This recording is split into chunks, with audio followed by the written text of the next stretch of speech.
mun silmälaseista on varmaan maksettu, siitä on jo aikaa kun on nostettu, niin on varmaan joku ehkä 250 sitä luokkaa ajattelisin.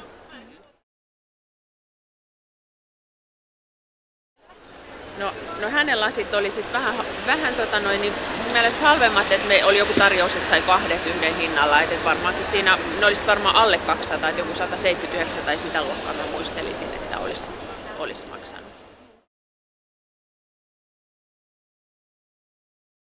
Jääkiekko.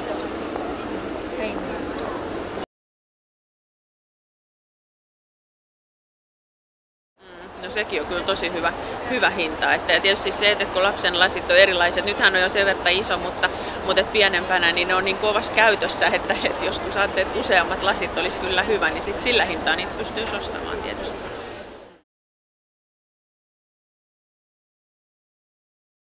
No se tuntuu kyllä aika hienolta, että jos sais, niin olisi uskomatontakin jopa.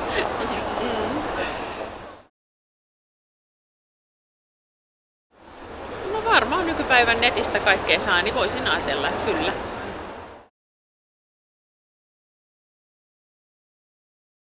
Joo.